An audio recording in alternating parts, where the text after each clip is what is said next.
In a world saturated with headlines of conflict, whispered threats, clandestine alliances, and the ever-looming specter of nuclear ambition, the name Iran reverberates with a stark intensity. Yet, behind the veil of modern geopolitics lies a story far older, a narrative of such profound significance that it has been etched into the very fabric of human history. Can you imagine that Iran's destiny, interwoven with threads of divine providence, has been foretold within the ancient texts of the Bible since the dawn of time? It's a revelation that transcends mere political analysis, a breathtaking tapestry woven with prophecy, power, and purpose.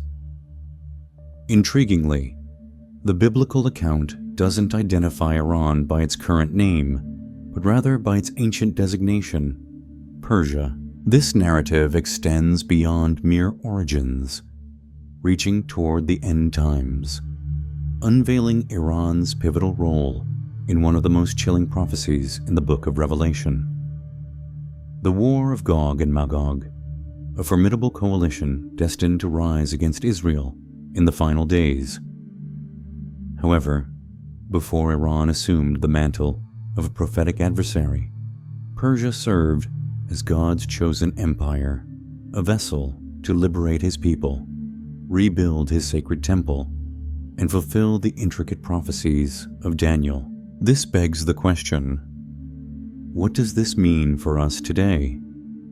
What concealed truths regarding Iran's role in God's grand design remain to be uncovered?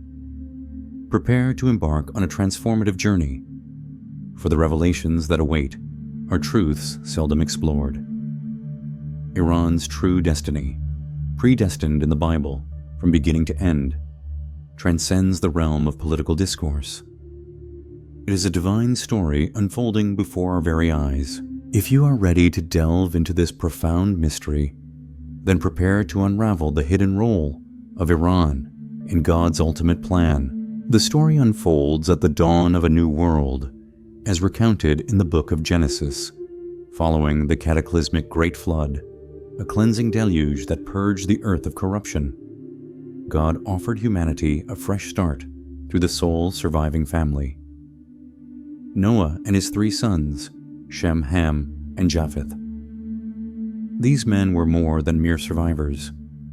They were the patriarchs of nations, the bearers of destinies, whose bloodlines would shape the course of civilization. Genesis chapter 10 presents this extraordinary panorama, a divine genealogy mapping the formation of peoples, languages, regions, and kingdoms. Genesis 10:1 declares, "This is the account of the families of Shem, Ham, and Japheth, the sons of Noah, from whom all the people of the earth descended, and from these descendants came the nations we know today." Within this sacred text, obscured among a list of names, lie 2 figures who would one day give rise to what we now recognize as Persia, a nation destined to rise and fall and rise again to play a defining role in both ancient power struggles and future prophecies. The first figure is Madai, son of Japheth. From Madai emerged the Medes, a race of mountain warriors who established themselves in the rugged northern terrain of modern-day Iran. Isolated amid snow-capped peaks and vast valleys, Madai's descendants cultivated resilience. They were independent clans, fierce tribal societies renowned for their unyielding spirit and strong organizational structures. These were not builders of cities or architects of temples.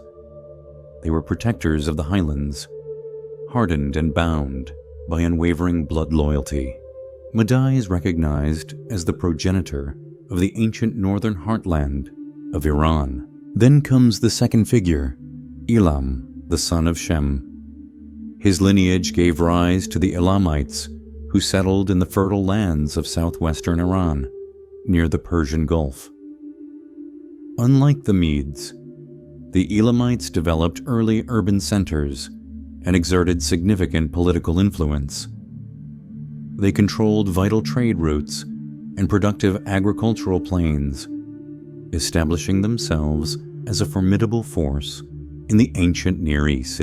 However, the Elamites were not mere neighbors to the early people of God. They were aggressors. In Genesis 14, the stage is set for the first major international conflict recorded in the Bible. A war that would not only test alliances, but reveal a deeper truth: how heaven responds when its chosen people are threatened. In this pivotal moment, 4 Eastern kings, including Chedorlaomer, king of Elam, formed an alliance and swept westward into the land of Canaan. They plundered cities, enslaved entire populations, and among the captives, they seized someone dear. Lot, the nephew of Abraham, the man of God. Can you grasp the significance of this event? The descendants of Shem and Japheth, the early forefathers of Iran, did not simply rise to power. They became the first to challenge God's covenant family. Elam, supported by other Eastern kings, dared to invade the land where Abraham walked, and the conflict transcended territorial disputes. It was a direct confrontation against the promise God had bestowed upon Abraham's life. So, what did Abraham do? Did he cower? Did he negotiate? No, this was a moment of defining courage. With only 318 trained men, his own household servants, he launched a daring nighttime assault. Outnumbered, outarmed, and vastly outmatched, Abraham attacked the invading kings, shattered their forces, rescued Lot, and returned with the freed captives and spoils. How could such a small band of men defeat a coalition of Eastern empires? It was not military prowess. It was not superior strength. It was God's favor. This was no ordinary battle. It was a spiritual message written in blood and fire. No Eastern power, no ancient empire, no rising kingdom can prevail against those who walk in covenant with God. This was not just a victory. It was a declaration resounding through the generations. Heaven defends what it ordains. And even today, the echoes of that first war linger. Could it be that the tensions we witness between Israel and Iran are not merely history repeating itself, but a spiritual cycle resuming? Are the ancient lands of Elam and Madai, once challengers of God's chosen, once again moving into prophetic alignment? What if the hostility was not born in recent decades, but planted long ago in the pages of Genesis, now growing, maturing, and reawakening for its final confrontation? While Elam once marched with an army, and Abraham once stood alone in faith, that same spiritual war is far from over. And the question remains, who still stands under covenant today? And when the next battle unfolds, who will heaven defend? But the people of Elam did not vanish into oblivion. They were not erased from history, nor did their legacy crumble with the fall of a single city. No, they endured. They witnessed empires rise and fall like the relentless tides. Centuries passed, kings lived and died, tribes scattered and reunited. And while the world focused on the thrones of Egypt and Babylon, the seemingly forgotten children of Elam, once defeated by Abraham himself, were quietly growing. Their bloodlines flowed through the eastern lands of Mesopotamia, where 2 ancient peoples, the Elamites and the Maddas, shared both rugged and fertile terrain. Elam settled the rich southern plains, where rivers nurtured life and prosperity. The Medes, hardened by the mountains of the north, were shaped by wind and stone. Their region was unforgiving, yet it forged warriors with unmatched resilience. 2 nations, 2 spirits, one destiny silently unfolding in the shadows. Empires rose and vanished around them. The world underwent transformation. Yet, through the ashes of obscurity, something new began to stir. First, loose clans, then tribal confederations, then kingdoms, and ultimately, an empire, Persia. But do not be deceived by their pagan beliefs or foreign gods.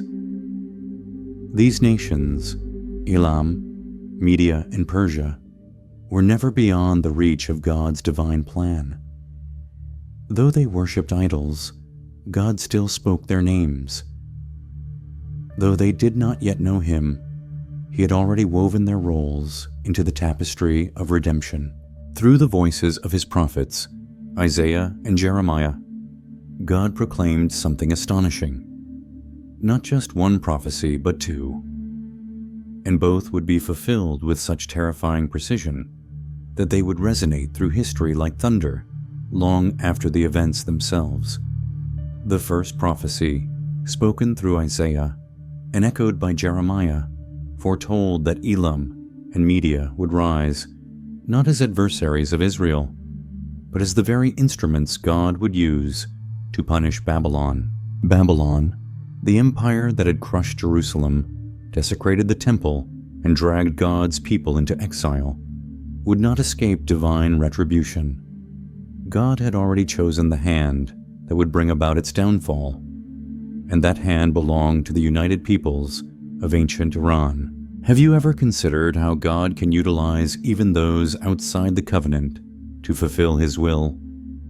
How a nation steeped in idolatry could become a hammer in the hands of the Holy One? But the second prophecy was even more astonishing.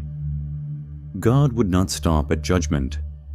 He would use Persia not only to punish, but also to liberate.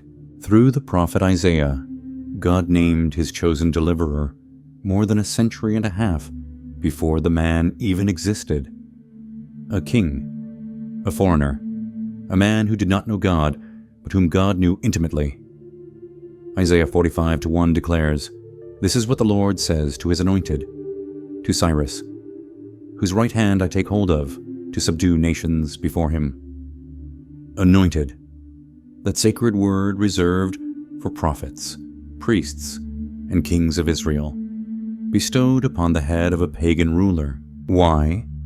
Because Cyrus would become the agent of freedom. He would decree the return of the exiles, finance the rebuilding of the temple in Jerusalem, and inscribe his name in the sacred story of a people not his own.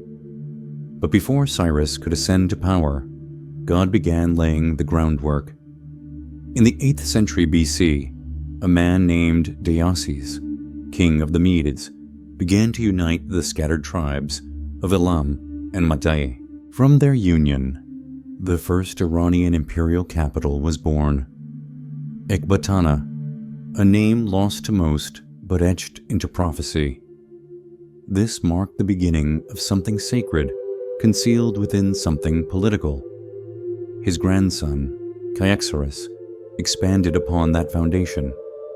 He did not merely lead, he reformed and reshaped the army into a fearsome force, one so formidable that it brought down Nineveh, capital of the dreaded Assyrian Empire, whose cruelty toward Israel was unmatched.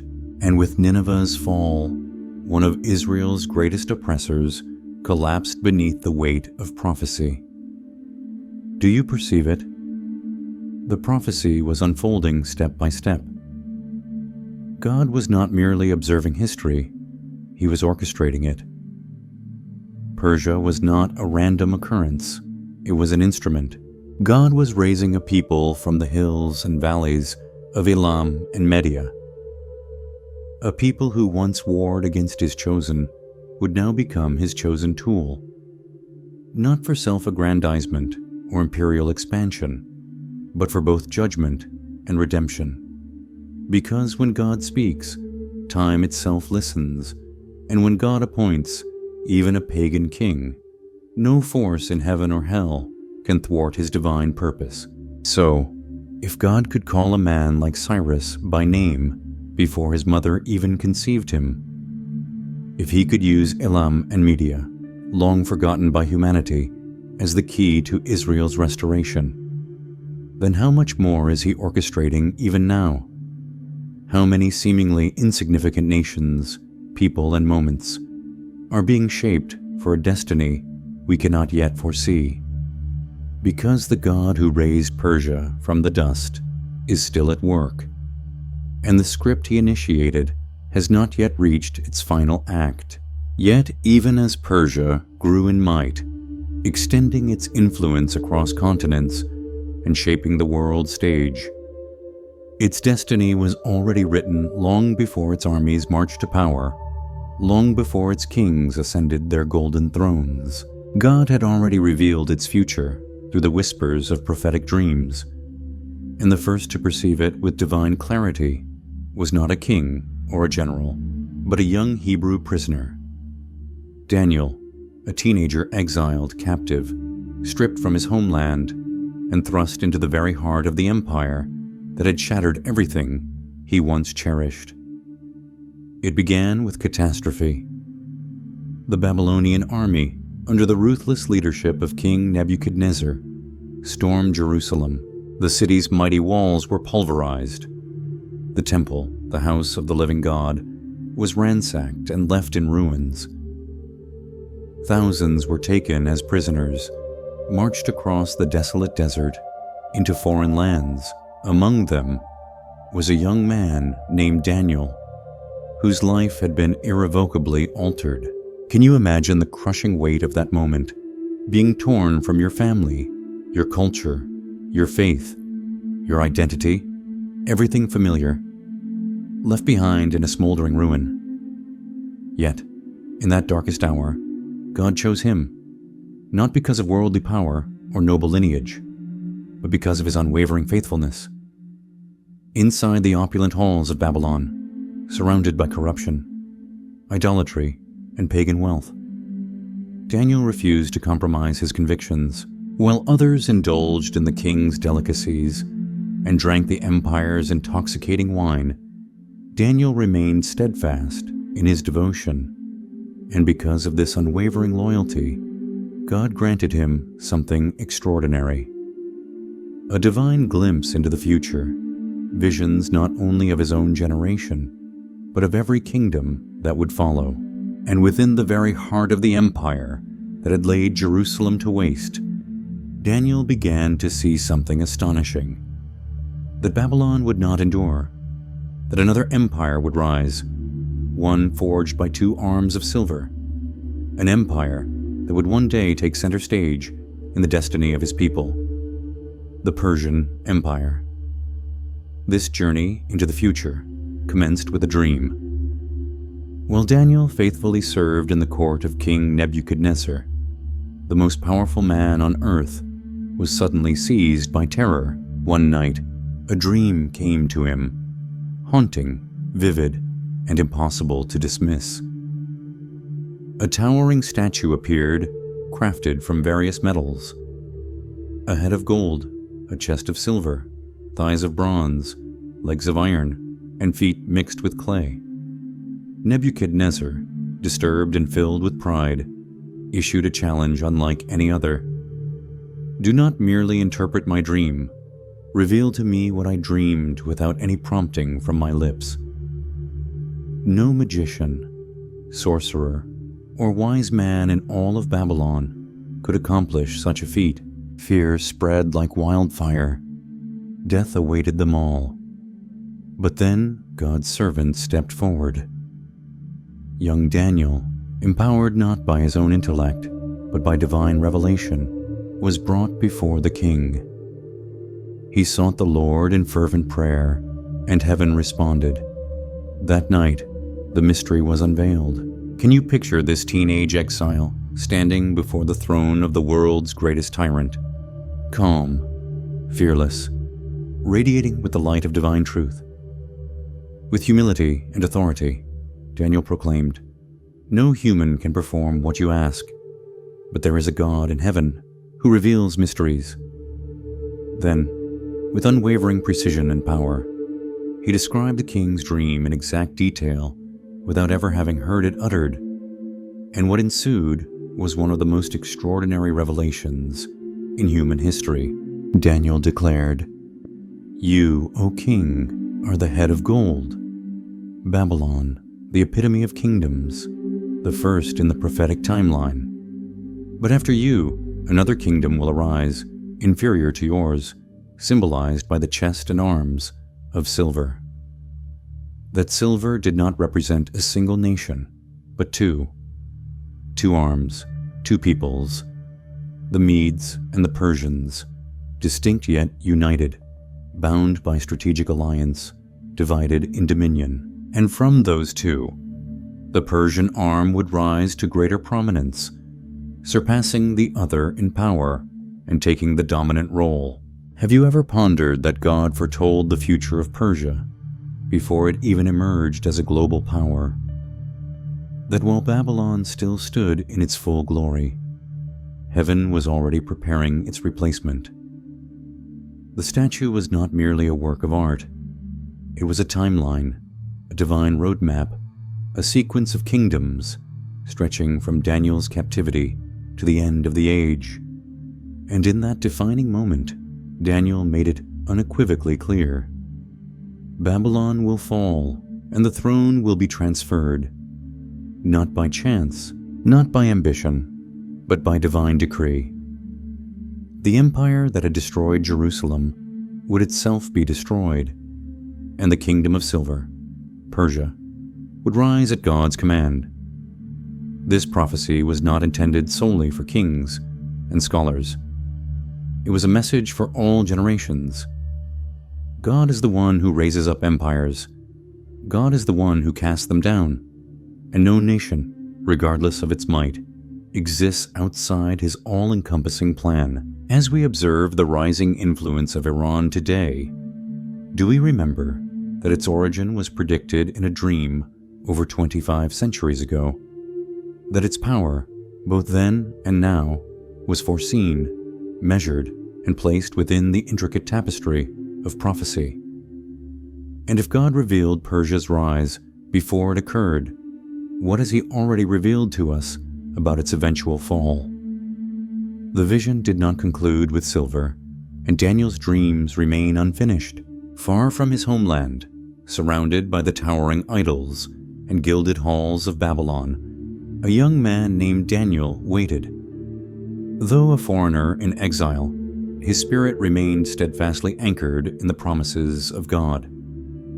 He had witnessed visions, glimpses of kings yet to ascend, empires yet to crumble, and now those visions were stirring, poised to erupt into the world, like a storm long held back. Could it truly be happening in his lifetime? Would the God who had spoken through prophets and dreams now fulfill his word through the rise of an unlikely king? Long before this moment, the prophet Isaiah had uttered a name that no one could have imagined would hold such significance. Cyrus, a Persian king not yet born, would be used by God as his chosen instrument. In Isaiah 45:1, the Lord proclaimed, "This is what the Lord says to his anointed, to Cyrus, whose right hand I take hold of, to subdue nations before him." Daniel was intimately familiar with this prophecy, and now, in real time, he was watching it unfold. Cyrus, young and ambitious, had emerged from the rugged highlands of Persia with both brilliance and audacity. He conquered the neighboring kingdom of Media, merging the two thrones into a single, unstoppable force, the Medo-Persian Empire. As his influence expanded, so did his confidence. One by one, the powers of the ancient worlds come to his might, and then he turned his gaze toward the jewel of empires, Babylon. The day foretold in visions had finally arrived, but the conquest that followed was no ordinary siege. Inside the palace of Babylon, King Belshazzar, the arrogant and reckless grandson of Nebuchadnezzar, was hosting a lavish banquet. 1,000 nobles filled the hall, intoxicated with wine and pride. Music reverberated off the marbled walls, golden goblets clinked, and laughter masked the creeping tension beneath the surface. But then Belshazzar crossed a line that no king should dare to transgress.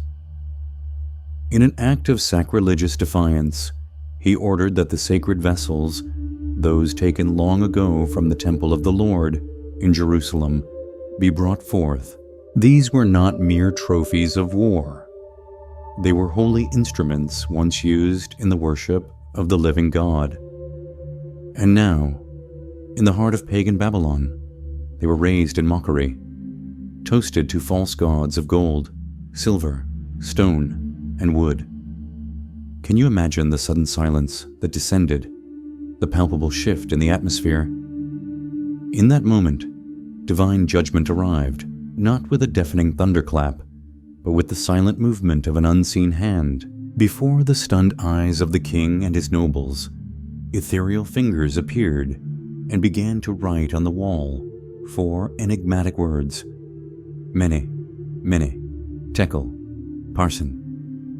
The music ceased, the wine turned bitter, Belshazzar's face grew ashen, and his legs trembled beneath him. No one in the room could decipher the meaning of the words. The wisest men of Babylon were rendered powerless, but Daniel was summoned. He had stood in the courts of kings before.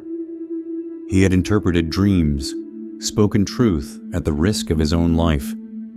And now, once again, he stood fearlessly to deliver a message that would shatter the foundations of an empire. He looked the trembling king in the eye and declared, "God has numbered the days of your reign and brought it to an end. You have been weighed on the scales and found wanting. Your kingdom is divided and given to the Medes and Persians." Daniel 5:26-28. Even as those words echoed off the stone walls, the prophecy was already in motion, unbeknownst to the revelers. The armies of Cyrus the Great had executed a brilliant maneuver. They had silently diverted the Euphrates River, lowering the water level that once protected Babylon's formidable walls. Under the cloak of night, soldiers crept along the dry riverbed and infiltrated the very heart of the city. So, as we've journeyed through the ages, from the dawn of civilization to the rise of empires, we've seen how Iran, or Persia as it was known, has been inextricably linked to God's unfolding plan.